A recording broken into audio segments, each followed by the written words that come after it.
Buenas noches, ¿qué tal? ¿Cómo están? Un poco tarde estoy llegando con la clase que tiene la pretensión de cerrar la primera unidad. Si ustedes me acompañan con la lectura del programa y se sitúan en la primera unidad, van a ver que esa unidad llevaba por título La didáctica, campo de tensiones y preocupaciones en torno a la enseñanza, y que a su vez hacíamos un abordaje en dos partes. Un primer momento donde hablábamos de un repartirlo todo a todos, a la mirada puesta en las trayectorias. Ese de repartirlo todo a todos hoy lo podemos resignificar en clave del pensamiento de Comenio, en clave de un ideal pansófico, y esta idea de la mirada puesta en las trayectorias la podemos ubicar en un pensamiento del presente a partir de los aportes de Flavia Terigi, preocupada por la gran cantidad de estudiantes cuyas trayectorias son discontinuas e incompletas, mencionando allí un problema central de la didáctica del presente. El otro apartado refería a la idea de artificio universal a práctica situada. También cuando hablamos de ese artificio universal, estamos mirando desde la perspectiva de Comenio, y cuando hablamos de práctica situada estamos hablando de las demandas del presente. Hoy vamos a trabajar con una autora que es la primera vez que la trabajo. Su nombre es Glenda Morandi, es profesora especialista en didáctica, se desempeña en la Universidad Nacional de La Plata. Podríamos decir que el suyo es un texto breve, es una ponencia escrita en el 2014, centrada en cuáles son los planteos actuales que tiene la didáctica. Es un texto escrito hace 6 años, así que lo consideramos de vigencia y de actualidad. Y un poco lo que nos dice es cómo es que estamos asistiendo a un cambio desde aquel paradigma normativo heredado por Comenio, normativo en el sentido que norma, que le da como un carácter de legalidad a ese modo de actuar, que se espera casi similar, podríamos decir, a un tutorial, a una receta, para pasar en este momento a concebir la didáctica no tanto como un recetario, sino como una disciplina que se preocupada por comprender y por mejorar la enseñanza. Esta autora dice que en las últimas décadas, y cuando ella refiere a las últimas décadas, yo estaría ubicando estas últimas décadas en los años 80, donde dice que el desarrollo teórico de la didáctica se propone deconstruir la racionalidad instrumental de su origen, ampliando el campo hacia un horizonte comprensivo y propositivo. O sea, no desconocemos que el principal peso que ha heredado la didáctica por su origen es este carácter instrumental, aparecer, como nos decía entonces Comenius, como una caja de herramientas. Pero en el presente los didactistas están más preocupados por tratar de, más que adquirir un lugar indicativo, sino tratar de comprender qué es lo que sucede al interior de la situación educativa, para a partir de ese lugar de comprensión de lo que está aconteciendo adentro de las aulas, adentro de la escuela, plantear mejoras para la enseñanza.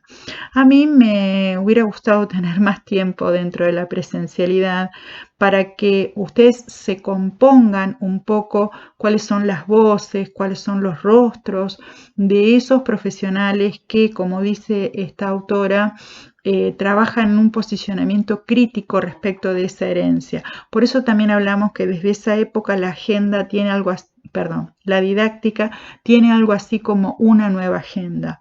Algunas de esas voces muy importantes, porque además son argentinas y no casualmente además son mujeres, que lograron un lugar de relevancia en el campo y en las facultades y en el espacio público.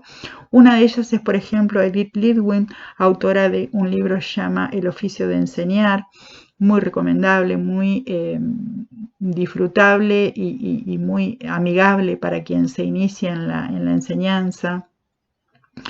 Ella falleció en el 2010. Cristina Davini también, autora de un libro que se llama Corrientes Didácticas Contemporáneas, ha trabajado mucho en los institutos de formación docente.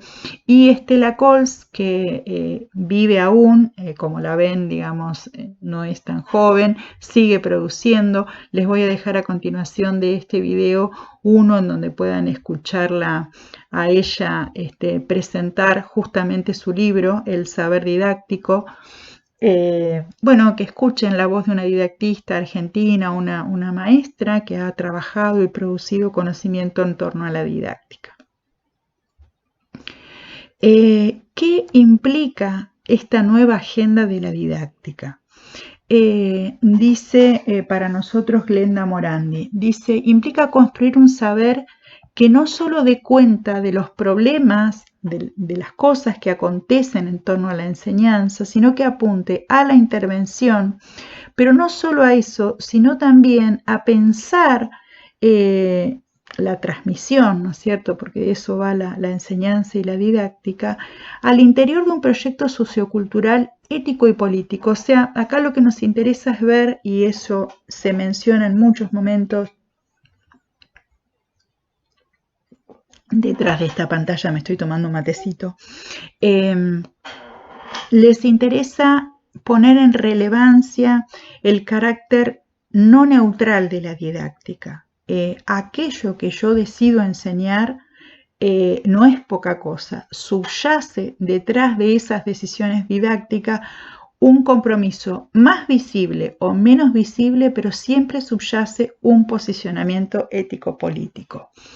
Estos rostros que les presento aquí quizás les resulten más familiares, son también los 4 profesores e investigadores argentinos, Flavia Terici, ya la conocieron, Daniel Feldman, autor de uno de los textos que son los que vamos a leer a continuación, profesor de la UBA, didactista, y Andrea Alió y Estanislao Antelo, que también lo conocen y también son autores de los 2 textos que hablan de enseñanza, que plantean estos profesores, investigadores vinculados a la didáctica, ya posicionados en lo que estaríamos hablando, la nueva agenda de la didáctica, la necesidad de una reflexión permanente, pero que no solo es propiedad de los especialistas, sino que es una reflexión que nos cabe a todos los que estamos en situación de enseñar. O sea, no es posible pensar una didáctica desde unos saberes estáticos y unas especies de mandamientos como nos instruía Comenio. Hoy necesitamos producir un tipo de saber que lea las situaciones particulares que se nos presentan en el día a día institucional.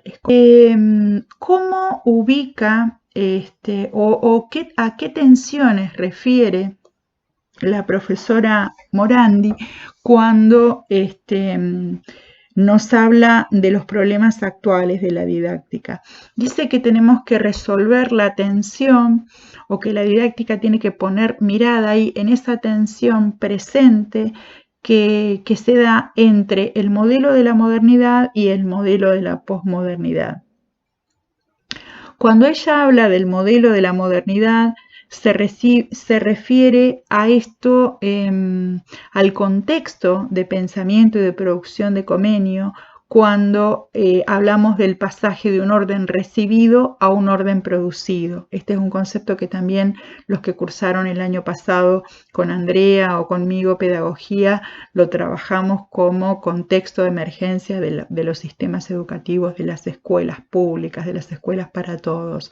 O sea, se pasa de un orden recibido, un orden teológico, un orden totalmente diseñado en el cual parece que los sujetos no tienen posibilidad de transformar, a un orden autoproducido.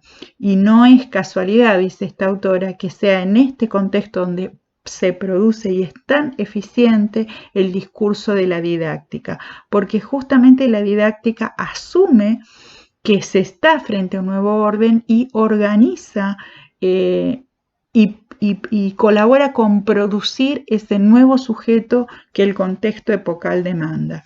En este orden comeniano van a tener un lugar de relevancia la figura de la homogeneidad, es decir, un mismo orden, una misma forma. La escuela trabaja, esta metáfora que también usa Pinot, la escuela como máquina de educar, trabaja para lograr homogeneizar la población.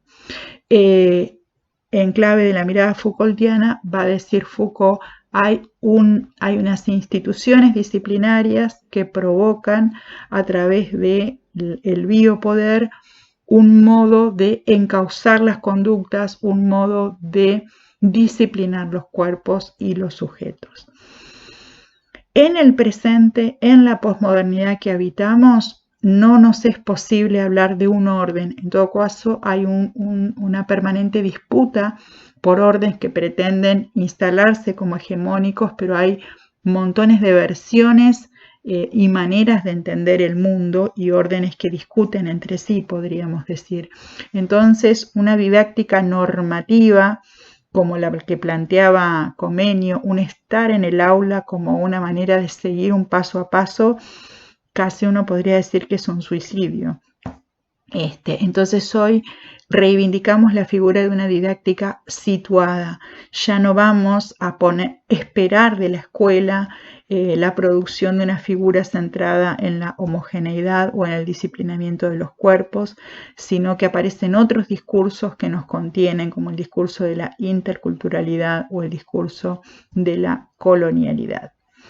Llevamos 10 minutos ya de conversación, ustedes más bien de escucha, así que les traigo un amigo, el profesor que ya probablemente todos conozcan. Los que crean que necesitan un recreíto, sería un buen momento para recuperar el mate.